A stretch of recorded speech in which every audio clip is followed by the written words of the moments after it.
BJP wants that forcefully to rig the election. Mamata Banerjee का highest मुस्लिम vote मिल गया last चुनाव में 91%।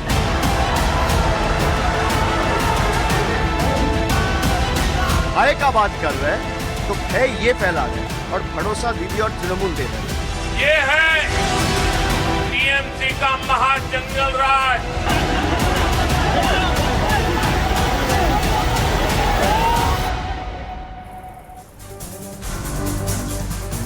नमस्कार, आप देख रहे हैं 3 का तर्कश। आपके साथ मैं हूं मीनाक्षी कंडवाल। तो आज सवाल यही है कि बंगाल का संदेश खेला क्या अभिषेक। अब देखिए, एग्जिट पोल्स तो आ गए हैं, लेकिन एग्जिट पोल कितने एग्जैक्ट साबित होंगे, अब इस पर बाजी टिकी है और सबके पास अपने एनालिसिस हैं, अपने ओपिनियन है। इसीलिए आज 3 का तर्कश में बंगाल पर हम करेंगे डिटेल में बात। 4 मई को हालांकि नतीजे सामने आएंगे, लेकिन अब देखिए बाकी राज्यों की भी तस्वीर, जहां पर असम में एनडीए सरकार की हैट्रिक दिख रही है पोल्स में, तो वहीं पश्चिम बंगाल में कांटे की टक्कर है। 7 में से हालांकि 5 पोल्स ऐसे हैं जो दिखा रहे हैं कि बंगाल में बीजेपी फाइट में है, सरकार बनाने की स्थिति में भी हो सकती है। 143 सीटें, जबकि टीएमसी को 142 सीटें मिलने का उसमें अनुमान है। और कई एग्जिट पोल्स में बीजेपी पश्चिम बंगाल में मैजिक नंबर को छूते हुए दिख भी रही है। एग्जिट पोल्स लगातार चौथी बार पश्चिम बंगाल में ममता सरकार बनाने का दावा भी कर रहे हैं। कुछ एग्जिट पोल्स में वो नंबर भी रिफ्लेक्ट हुए हैं।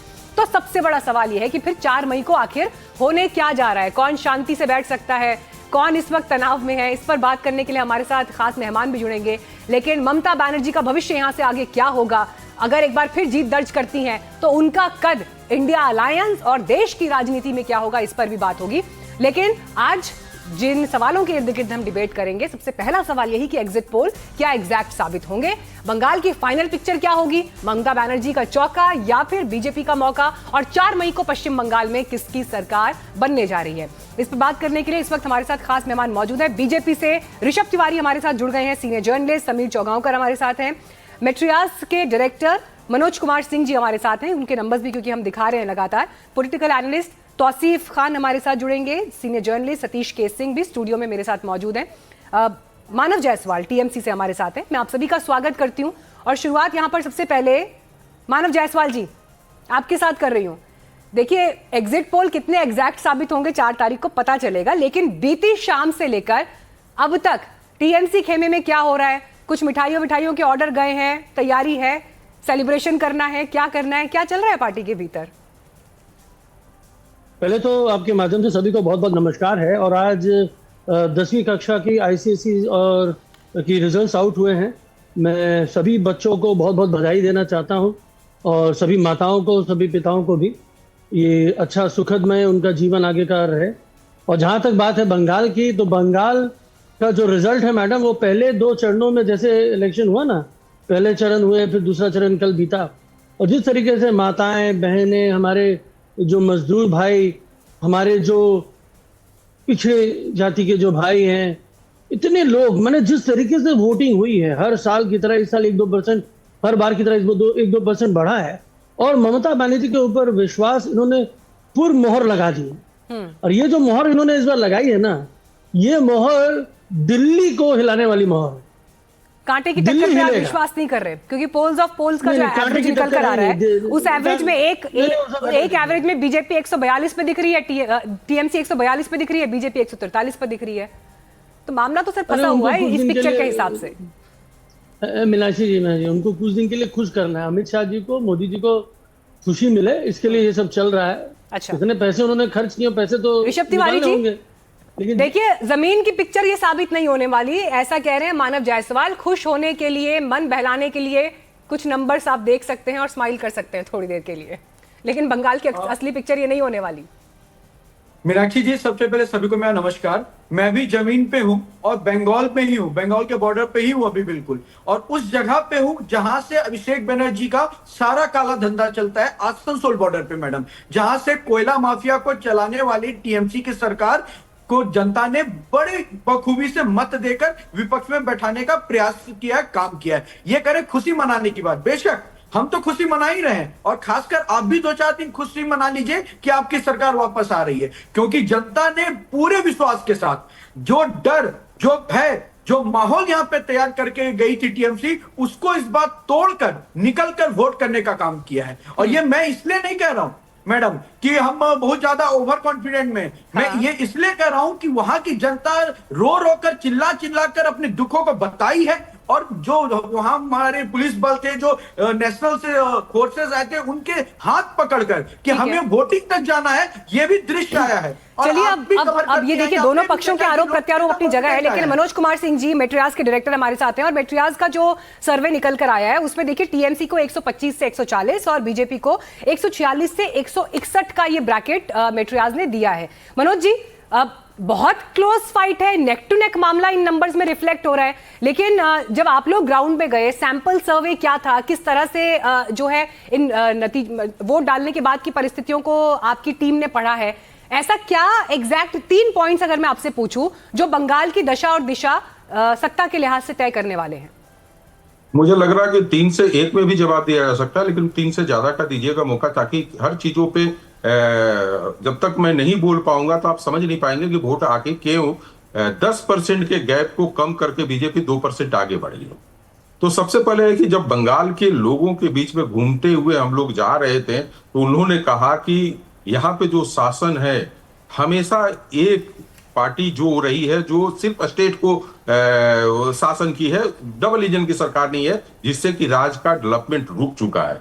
बंगाल आज भी 50 साल हो गए हैं, यहाँ पे कोई बदलाव दिखा नहीं है। बहुत सारे बड़े बड़े इंडस्ट्रियां आई जो यहाँ से चली गई, और देखिए बिहार का भी पलायन लोगों ने देखा था, बहुत सारे मजदूर अभी भी पलायन करके जाते हैं, लेकिन बिहार और बंगाल के पलायन में इतना बड़ा अंतर है मीनाक्षी जी कि बिहार के लोग पलायन करके जाते हैं, नौकरी करते हैं और समय समय पे अपने प्रवास में आते हैं बिहार को, लेकिन बंगाल के बंगला फैमिली जो बंगाली फैमिली है वो बंगाल को छोड़कर जाकर दूसरे जगह बस गया है, इसलिए वो काफी असुरक्षित अपने आप को महसूस करने लगे थे। ये बंगाल की सबसे बड़ी पहली बात।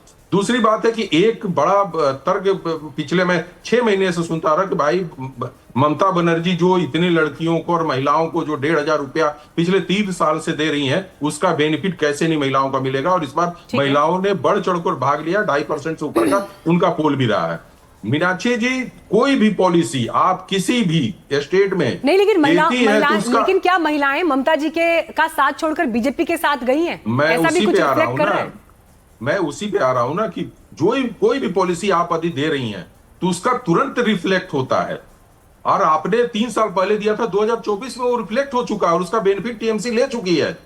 जिन लोग कहते हैं कि मध्य प्रदेश में क्या हुआ था, महाराष्ट्र में क्या हुआ था, झारखंड में क्या हुआ और बिहार में क्या हुआ, तो मैं बताऊं कि वो इलेक्शन के बीच में पॉलिसी को दिया गया था जिससे लोगों में ज्यादा उत्साह था और बढ़ चढ़कर उन्होंने हिस्सा लिया और सरकार को वापस लिया, लेकिन यहाँ पे चीजें नजर आते हुए नहीं दिख रही थी। 2 बातें हुई। तीसरी बात जो हुआ कि लोग प्रवासी जो भर भर के आ रहे हैं वो बंगाल में एक नई सरकार या जो प्रेजेंट सरकार उसको चुनने के लिए आ रहे हैं। मेरा अपना मानना, जितने लोगों से मैंने मिला और अच्छी तरह से मैं इस मनोज जी एक बात बताइए, लोग वोट देने के बाद आके सच बताते हैं किसको वोट दिया है? देखिए सच बताते हैं, एग्जैक्ट बताते हैं, क्योंकि प्रदीप जी एक्सेस माई इंडिया से, वो तो ये उन्होंने कल नंबर्स ये कहा कि हम आज नहीं, हम एक दिन बाद देंगे नंबर। अब खबर निकल कर आ रही है कि नंबर ही रिलीज नहीं कर रहे हैं कि 30% के लिहाज से जो है देखा जाए तो पिक्चर फिर क्लियर नहीं हो पाएगी, एग्जैक्ट नहीं हो पाएगा। अच्छा, प्रदीप जी को महाराष्ट्र की तमिलनाडु में मिल गया और बंगाल में नहीं मिला, यानी कि बंगाल के लोग कुछ बोलना ही नहीं चाहते हैं?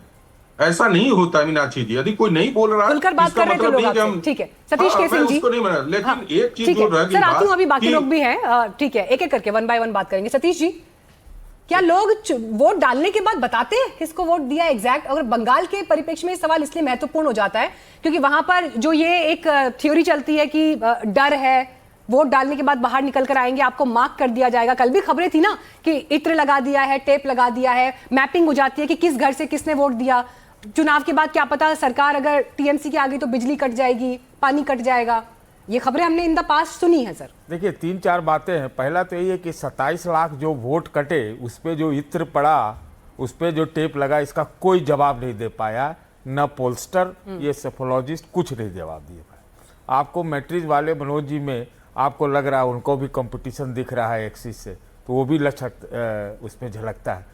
मज़े की बात यह है कि बंगाल और तमिलनाडु, ऐसा मेरा एक्सपीरियंस है कि बात तो खूब करते हैं बंगाल वाले, लेकिन हाँ, वो बताएंगे बताते नहीं, नहीं वो है। अपने आप आज से नहीं, कोई नई बात नहीं होगी ऐसा मुझे लग रहा है। ये बताते नहीं, वो अपने आप को थोड़ा सुपीरियर समझते हैं। और जो आपके यहाँ जो बताया जा रहा है 142-43, आपने सबको जोड़ के बताया, वो ऐसा नहीं होगा बंगाल में कि 142 और 143, ऐसा कुछ नहीं होगा तो फिर या तो ममता भयानक जीत जाएगी या फिर बीजेपी भी भयानक जीत सकती है। मेरा तो बार बार आपके चैनल पे यही कहना रहा है, 1 मिनट, कि अगर भाजपा ये चुनाव नहीं जीत सकती तो कौन सा चुनाव जीत सकती है? कौन सा चुनाव जीत सकती है? क्या नहीं हुआ है बंगाल में? तो एक बात ये, और दूसरा, वैसे तो आपके यहाँ का जो शीर्षक वही कह रहा है कौन बनेगा बंगाल का बादशाह, आप तो रानी का नाम ही नहीं ले रही हैं। सर बादशाह तो टर्मिनोलॉजी है, लेकिन बात तो सत्ता की ही है ना, उसमें लिंग भेद क्यों कर रहे हैं आप? लेकिन हाँ, लिंग भेद तो करना पड़ेगा। बंगाल के केस में लिंग भेद ही सबसे बड़ा महत्वपूर्ण है। महिला का अगर वोट ममता बचाने में कामयाब रही है तो फिर उनको कौन हरा सकता है? ठीक है समीर जी, क्या लग रहा है सर आपको? एक तरफा देखिए, सतीश जी बड़ा क्लियर कह रहे हैं कि जो भी होगा बंगाल में क्लियर कट होगा, एक तरफा होगा, ये कांटे की टक्कर, नेक टू नेक फाइट जो नंबर्स में रिफ्लेक्ट हो रही है, ऐसा मैसेज बंगाल नहीं देगा। आप भी बिलीव कर रहे हैं इस बात पर? मीनाक्षी जी, मैं लगातार बंगाल के अंदर जो संघ के जो प्रचारक जमीनी स्तर पर जो काम करते हैं उनसे लगातार संपर्क में रहा, और संघ के प्रचारकों को जमीनी स्तर की जो जानकारी होती है, उनका जो ग्राउंड वर्क होता है वो बहुत ऑथेंटिक होता है। तो संघ के लगातार प्रचारकों से पहले चरण के मतदान के बाद जब 152 सीटों पर हुआ, उसके बाद भी मैंने लगातार बात की, और कल जब 142 सीटों पर मतदान हुआ 7 जिलों पर, उसके बाद भी देर रात तक मैं बात करता रहा।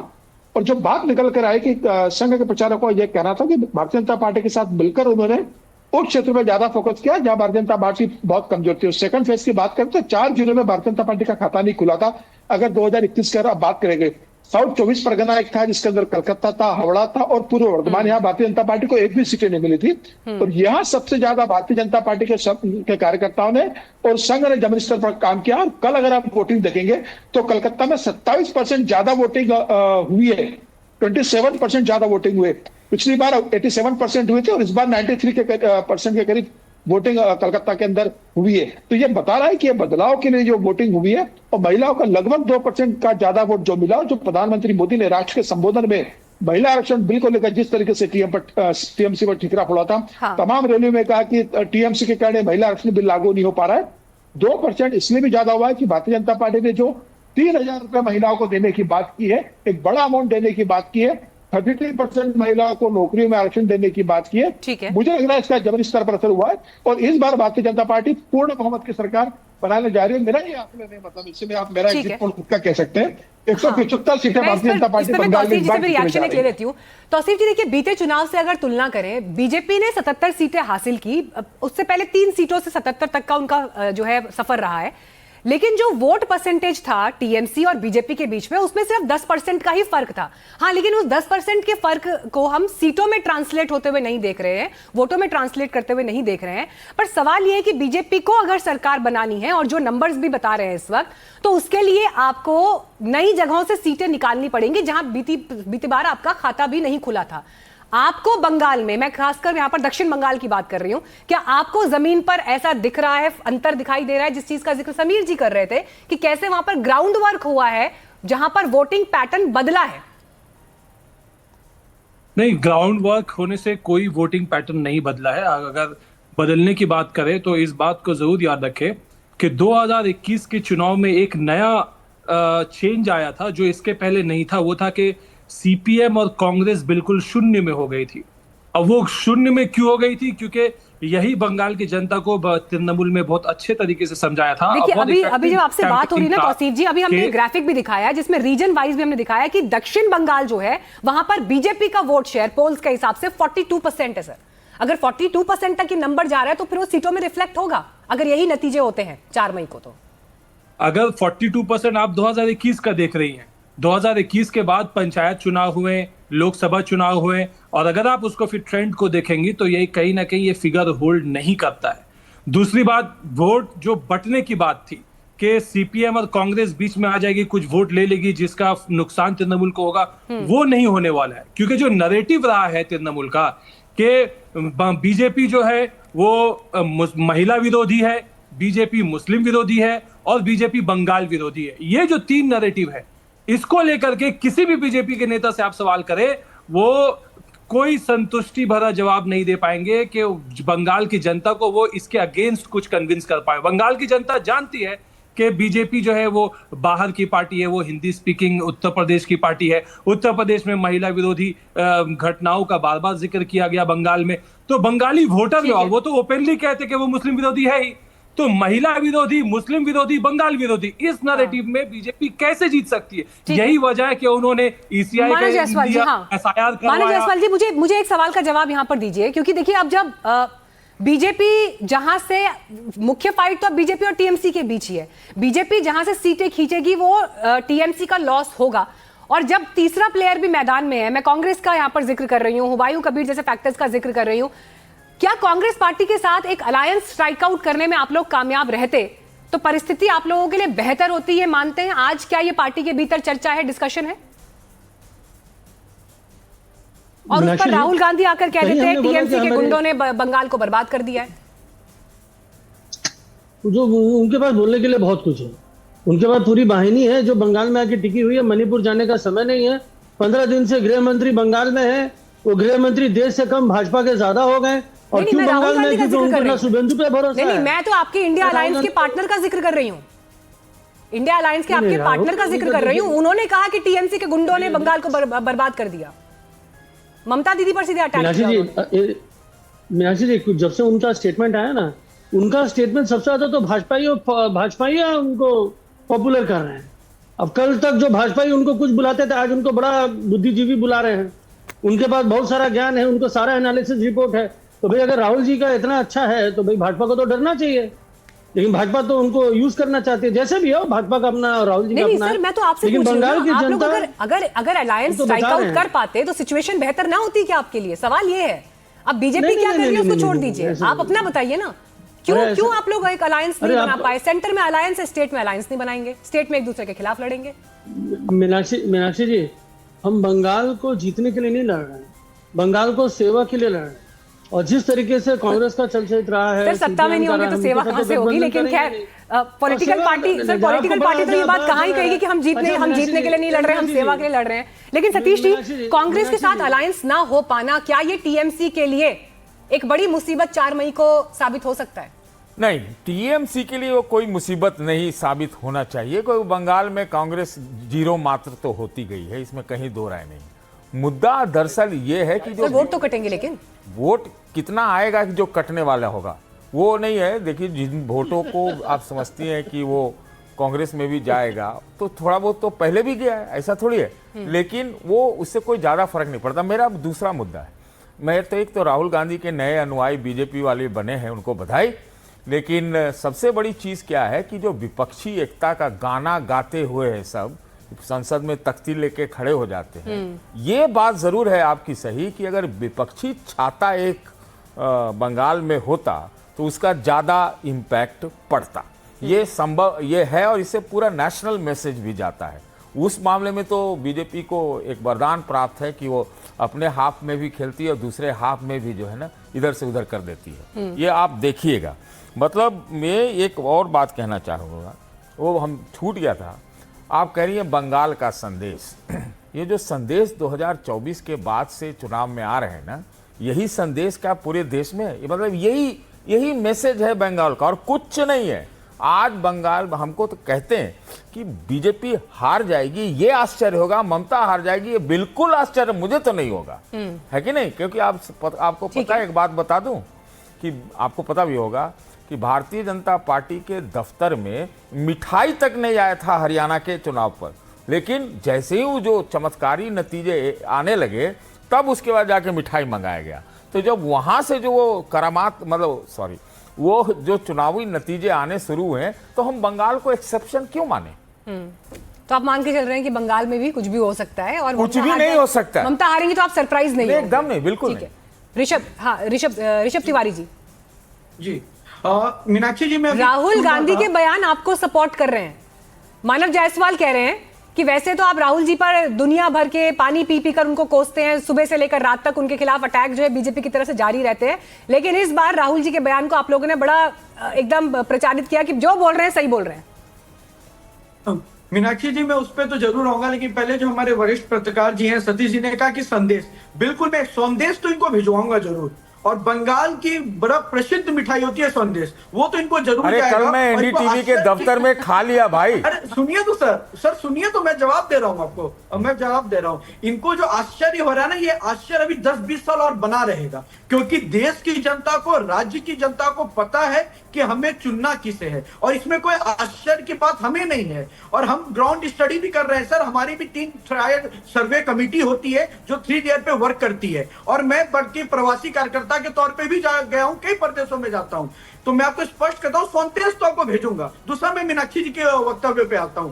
राहुल गांधी जी कई सारे स्टेटमेंट देते हैं, जब वो देश के संविधान को खतरे की बात करते हैं तो उनको उनकी नानी दादी जी की भी याद दिलाई जाती है, और जब वो अभी वास्तविकता बता रहे हैं तो भी उनके स्टेटमेंट को हम याद दिला रहे हैं। तो हम तो हर स्टेटमेंट को कोट करते हैं मैडम। देखने का विषय यह है कि बंगाल की जनता ने जो कहा है और जो दर्शाया है वोटों के माध्यम से, इन्होंने कहा कि वो वहां की जनता सुपीरियर होती है, खुल के नहीं बताती, बिल्कुल, लेकिन एक संदेश जरूर दिया है।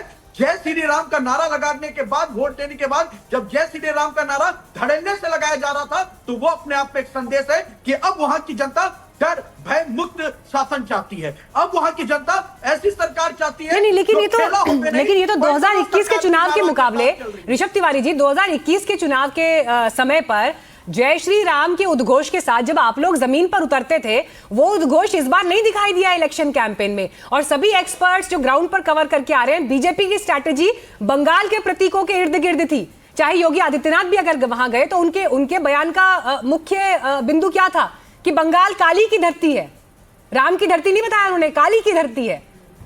मैडम, आपने भी कवर किया 2021 से कुछ सबक तो आपने भी लिए हैं। नहीं, 2024 का भी सबक तो है ना, 2024 का भी पूछ लीजिए ना।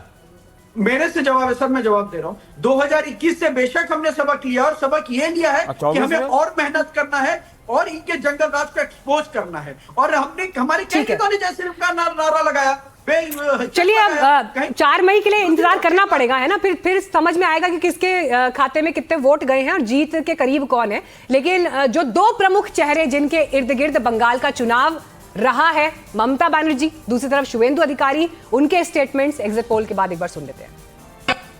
मिस यूज कर रही है केंद्रीय बलों का बीजेपी यहाँ। उनको डर लग रहा है। उनका पुलिस नहीं है तो केंद्रीय अर्ध सुरक्षा बल है, उनको डर लग रहा है। और उनको एंगेज किया कौन? Election commission of India. उनको कुछ बोलना चाहिए तो इलेक्शन कमीशन के साथ बात कीजिए। एक क्या गुंडाराज चल रहा है, देश को बेच दिया। ऐसे वोट कभी होता है? ऐसे कभी वोट नहीं होता है। वोट शांति से होता है, लोकतंत्र डेमोक्रेसी का फेस्टिवल होता है। लेकिन ये तो लोकतंत्र को पूरा बालोटा बजा दिया, पूरा इसको एट्रोसिटीज कर दिया। Intention is very clear that BJP wants that forcefully to rig the election. But our workers and people are ready to die, but they will not leave the place. चलिए, करेक्शन करूंगी, exit poll के बाद नहीं बल्कि कल जब voting चल रही थी उस दौरान के ही ये दोनों नेताओं के स्टेटमेंट्स थे। मनोज जी, बड़ा सवाल यहां पर यह है, देखिए वो मुद्दे जो चुनावी कैंपेन में छाए रहे, मसलन हम देखते हैं कि इलेक्शन के बीच में पार्लियामेंट का स्पेशल सेशन बुलाया जाता है जिसमें महिला आरक्षण संशोधन बिल पर चर्चा होती है, डिस्कशन होते हैं, और फिर उस मैसेज के साथ बीजेपी जमीन पर उतरती है कि कैसे इसके रास्ते में रोड़ा अटकाया विपक्ष ने। ये सब मुद्दे वोटिंग पैटर्न में क्या फैक्टर्स बने? एग्जिट पोल में जब आप लोगों ने लोगों से सवाल पूछा, क्या निकल कर आया उस पर अनुभव? मीनाक्षी जी, एक बात तो सीधा एक लाइन में बोलूंगा, कभी महिला रिजर्वेशन की बात की जाए और उस पर चुनाव में कितना इम्पैक्ट करा तो मेरा मानना था कि 0। ये नहीं था, इशू नहीं था। जैसे अभी आपने बहुत कुछ देर पहले बोले कि भाई हिंदुत्व के नेतृत्व पे जो 21 में चुनाव लड़ा गया था और बड़ी उभार थी उस समय हिंदू की। देखिए 2021 में भारतीय जनता पार्टी के नेता ने हिंदुत्व को लेकर बहुत बड़ी बड़ी बातें की थी, लेकिन पब्लिक उस मैसेज को कैच नहीं किया। और इस बार जो हम लोगों ने चुनाव के भीतर गए तो इस बार पब्लिक के बीच में वो हिंदुत्व का मुद्दा था और नेता उससे काफी दूरी बना लिए थे। मैसेज एकदम क्लियर, एकदम मैसेज ये क्लियर था कि पब्लिक हिंदुत्व के मैटर पे आ चुका था और जनता नेता को लगा कि इससे हमको ज्यादा यूटिलाइज नहीं करना, तो शांतिपूर्वक रहा। देखिए इस बार बंगाल की जनता को चाहे एक चीज मनोज जी आपसे और पूछूंगी, क्योंकि हिंदुत्व के मुद्दे की बात आ रही है। देखिए मुस्लिम वोटर तो घरों से निकलते हैं, बड़ी संख्या में निकलते हैं, वोट डालने पहुंचते हैं। ममता बनर्जी के पक्ष में वोटिंग बीते कई वर्षों से होती ही रही है, लेकिन हिंदू वोटर में क्या आपने इस बार वो ट्रेंड देखा कि वो लोग बड़ी संख्या में घरों से निकले हैं और एक मैसेज देने के लिए घर से निकले हैं? मीनाक्षी जी, पहली बात एक मुस्लिम से शुरू करूंगा, जो आप मुझसे क्वेश्चन नहीं किए, लेकिन मैं उस पर भारत टीएमसी जो थी 2021 में सबसे ज्यादा मुस्लिम वोट 75% से ऊपर ले चुकी थी। इससे हाईएस्ट उसको पोल नहीं मिलने वाला है। तो वो मुस्लिम अब जो खेला था वो हिंदू वोट के ऊपर पे खेल था और टीएमसी भी उसको केंद्रित करके ले आकर आना चाह रही थी और मुसलमानों का बिखराव नहीं होना चाहता। इस बार हिंदू वोटों का कटाव टीएमसी के तरफ से ज्यादा हुआ है, जिसका सीधा सीधा असर होगा। और जो 2.5% के करीब ऊपर महिलाओं का बढ़ा है, उसका भी इंपैक्ट बीजेपी को बेनिफिट पहुंचाते हुए दिख रहा है। तीसरी बात कि जो लोग प्रवासी, जो मैं छोड़ दिया था आपको, ये बड़ा जरूरी था, लोगों का कहना था कि इतने जो प्रवासी आए हैं वो हमारे वोटर हैं, टीएमसी का दावा था, और ये लोग भर भर के करेंगे। जैसे बिहार में आरजेडी ने दावा किया था कि जो छठ में आए वो वोट करके जाएंगे, हमको करके जाएंगे। ये जो लोग आए हैं इस बार ऐसा नहीं है कि ये इनका पोल किए इसलिए वोट परसेंटेज बढ़ गया। इनका पोल पहले भी होता था, लेकिन ये नहीं करते थे।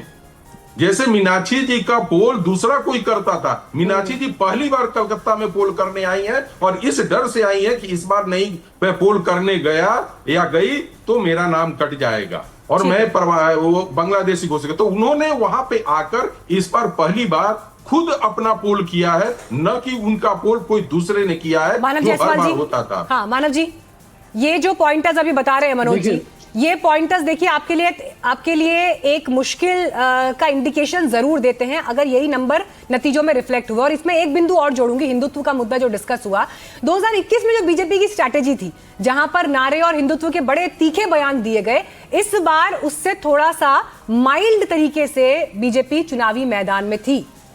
क्या रंग लाएगा ये चुनावी नतीजों में? पहले जो हमारे भाई साहब हैं मनोज जी, उनका बहुत सारा विश्लेषण मैंने देखा है और कहीं से भी वो सटीक नहीं होगा। आपने जो आकलन किया है, मनोज जी 2-3 बता दीजिएगा। मैं उत्तर दे रहा हूँ, आप सुनिए, मैं भी सुन रहा हूँ, आपको डबल से सुन रहा हूँ।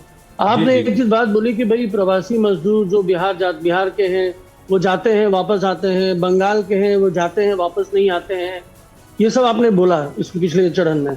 लेकिन आप ये भूल जाते हैं कि भाई जब मोदी जी जो झालमुरी खा रहे थे ना, वो भी बिहारी थे और बंगाल में हर प्रांत के लोग बंगाल में बहुत सालों से जम गए हैं, यही उनका घर है। लेकिन वोटर शायद वो बिहार के भी ज्यादा हैं। जहां तक बात आती है कि जब ये आकलन करते हैं तो आपने एक चीज नोटिस करी होगी मनोज जी कि बहुत सारे जो यहाँ पे जो हिंदी पट्टी के जो लोग हैं, जहाँ मोदी जी को जो समझते हैं, आपने 3,000 रुपए की बात करी, आपने पोजीशन देने की बात करी, महिलाओं की बात करी, तो भाषा का एक बहुत बड़ा गैप है। मोदी जी की जो भाषा है वो एआई से ट्रांसलेट बंगाल में नहीं हो रहा। यहाँ पे आपके कार्यकर्ता नहीं है जो जाके लोगों तक को पहुंचा पा रहे हैं।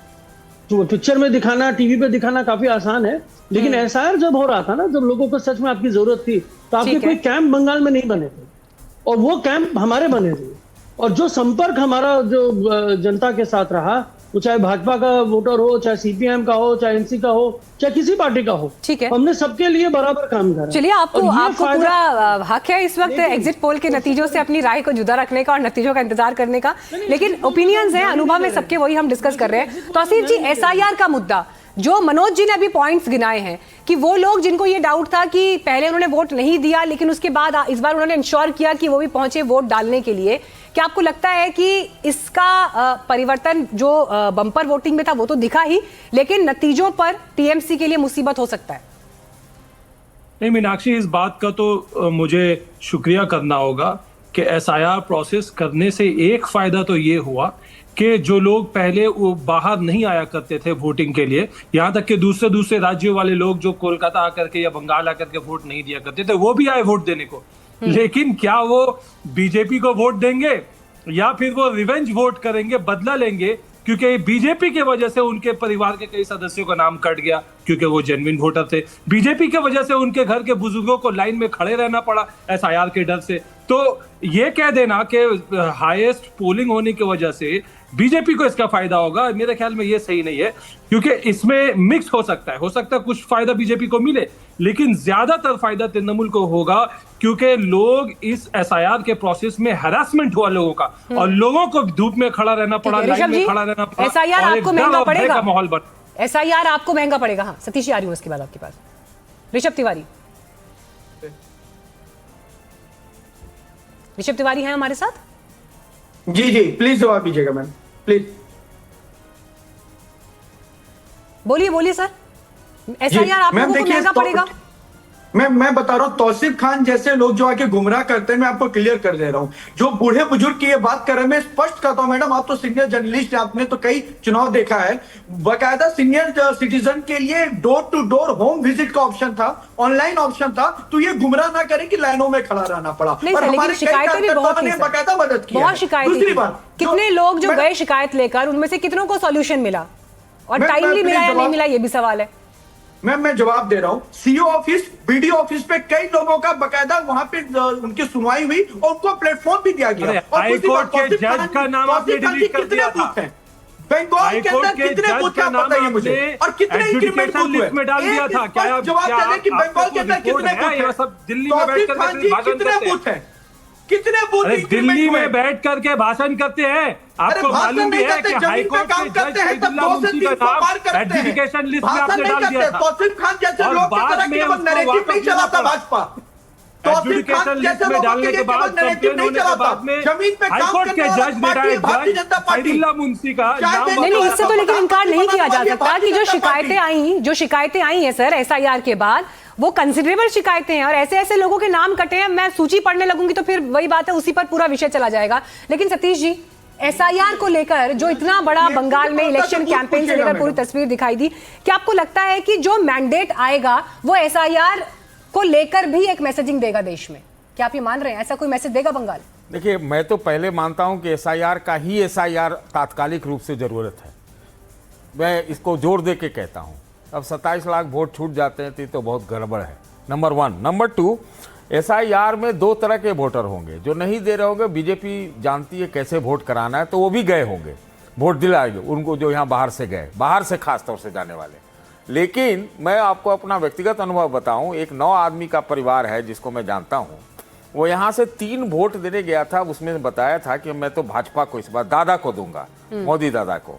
आज सुबह सुबह पता चला कि उसमें से 8 लोगों ने ममता को वोट दे दिया, नाम तो नहीं बता सकते, समझ रहे हैं? तो कैसे है कि डर का, देखिए एसआईआर का डर, फजीहत और नाम कटने का, जमीन जायदाद का, ये तो एक भारी इश्यू है, उसको किसने कैसे भुनाया है, इस बार मुझे टीएमसी का वो पूरा कैंपेन जो है उनको समझ में नहीं आया, आपको सच्ची बताते हैं। दूसरी बात एक और कहना चाहता हूं, टीएमसी का कैंपेन आपको क्यों समझ में नहीं आया? इसलिए कि जो एक हाई जैसे खेला होवे वाला माहौल था ना 2021 वाला, वो हमको नहीं दिखा। वो लोग नहीं, तो आप ये कह रहे हैं कि ममता बनर्जी आपको डिफेंसिव दिखाई दी, मतलब जिस फाइटर इमेज के लिए वो जानी जाती है, या तो छुपा हुआ खेली है या फिर डिफेंसिव नजर आई है, 2 में से एक हुआ। एक बात मैं मनोज जी का जवाब जरूर देना चाहता हूं।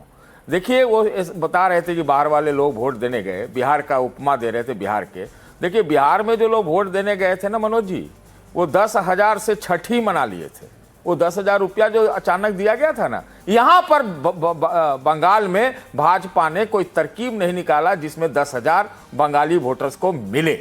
ये एक बहुत महत्वपूर्ण विषय है जो मैं बता रहा हूं। और ममता का 1,500 से ही, इधर भी एक 1,500 जुड़ा था युवाओं का, वो यही एक वजह है जिसमें जो है आपको पोल जो है 142-43 दिखा रहा है, नहीं तो क्लियर है बहुत, तब तो क्लियर है। और अगर वो 5-6 हजार ऋषभ तिवारी से बोलना चाह रहे हैं।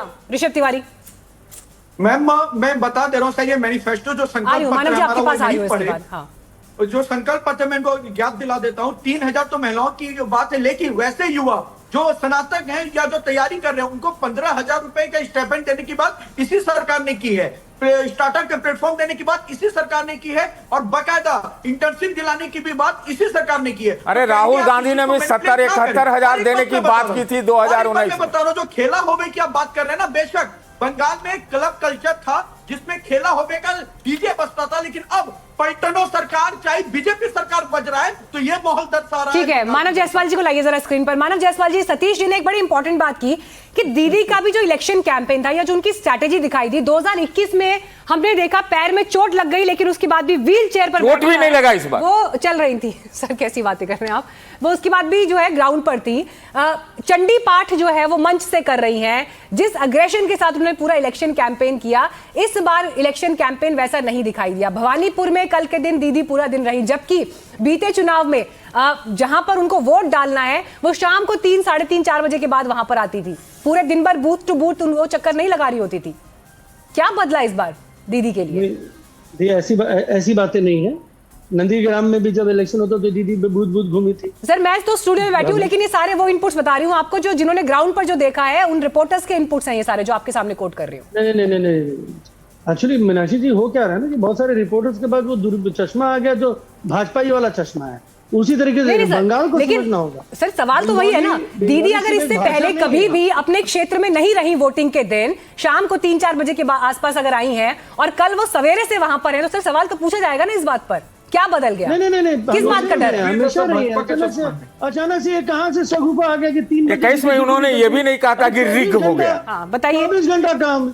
और इस बार सुनिए, इस बार जो इलेक्शन हो रहा है, सबसे बड़ी बात जो एसआईआर भाजपा ने करी, जिस तरीके से हमने लड़ाई करी, हमारे जमीनी स्तर के कार्यकर्ता लड़ रहे थे, बूथ मेंबर लड़ रहे थे, ये जो इलेक्शन है ना, ये अपने में एक बहुत ऐतिहासिक और अद्भुत इलेक्शन है।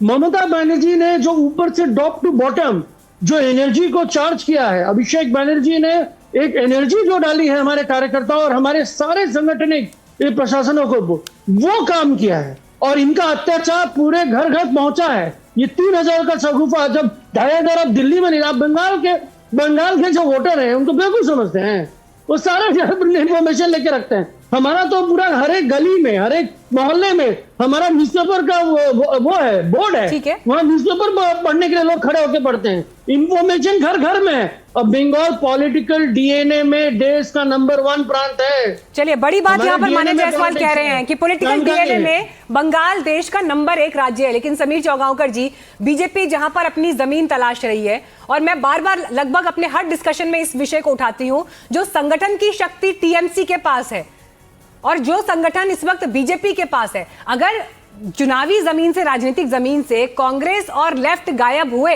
तो यकीनन उनका जो अपीयरेंस हुआ या वो जहां पर पहुंचे वो फिर टीएमसी और बीजेपी ही होंगे ना अगले पॉलिटिकल विकल्प उनके पास।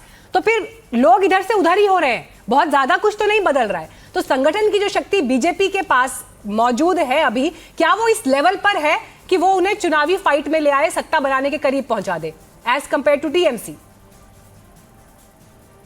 निश्चित रूप से मीनाक्षी जी, और अगर आप 2016 का चुनाव देखेंगे तो भारतीय जनता पार्टी 3 सीटों पर चली गई थी। उसके बाद भारतीय जनता पार्टी को लगा, और भारतीय जनता पार्टी में तो वैसे भी संगठन सर्वोपरि माना जाता है। प्रधानमंत्री नरेंद्र मोदी, अमित शाह खुद संगठन से निकले हुए नेता है, वो संगठन की शक्ति को जानते हैं। संगठन की शक्ति को बंगाल में कहा है, यही तो सवाल है। बंगाल में बना उससे का परिणाम आज आप एग्जिट पोल में दिख रहा है। आज अगर एग्जिट पोल में दिख रहा है कि भारतीय जनता पार्टी सरकार बनाने की स्थिति में आ गई है, तो ये संगठन की ताकत है कि भारतीय जनता पार्टी ने वहां पर न कांग्रेस को उभरने दिया, न लेफ्ट को उभरने दिया, और ममता बनर्जी के वोट भी भारतीय जनता पार्टी एक बड़े स्तर पर लेकर जा रही है। आज अगर भारतीय जनता पार्टी को यह कहा जा रहा है कि बंगाल में भारतीय जनता पार्टी सरकार बनाने की स्थिति में आ गई है, तो ये संगठन की ताकत है, जिसके कारण भारतीय जनता पार्टी ने ममता बनर्जी के सामने सबसे बड़ा राजनीतिक संकट खड़ा किया। मनोज जी, लेकिन यहाँ पर देखिए ये बात समीर जी की वजह से इसको एक्सटेंशन दूंगी कि बीजेपी ने 3 से 77 सीट का जो फासला तय किया और जो एग्जिस्टिंग परंपरागत खिलाड़ी जो चुनावी मैदान में थे उनको जिस तरह से फील्ड से आउट किया और टीएमसी के सामने मुख्य विपक्षी दल बनकर खड़ी है आज की तारीख में,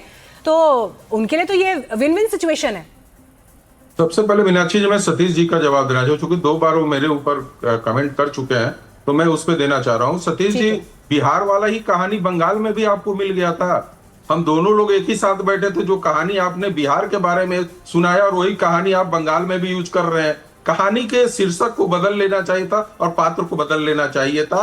उस वहां पे भी 3 ही लोग थे जो बताए आपको कि मैं महागठबंधन को करने जा रहा हूं, लहर जा रहा हूं, और यहाँ पे वो 3 वो बताए कि मैं तो बीजेपी को करना चाह रहा था लेकिन मेरा वोटर लिस्ट में है। कहानी बदल लेनी चाहिए थी, पात्र बदल लेना चाहिए था तो ज्यादा अच्छा लगता। जब मैं वहां बैठा हूं और दोनों डिबेट में आपके साथ बैठा हुआ था तो कहानी के पात्र को भी बदलना चाहिए था, शीर्षक को। पहली बात। दूसरी बात है कि देखिए बंगाल एकदम इस बार जो था कि साफ निर्णय में था कि मुझे ममता जी को लेकर आना है या ममता जी को हटाना है।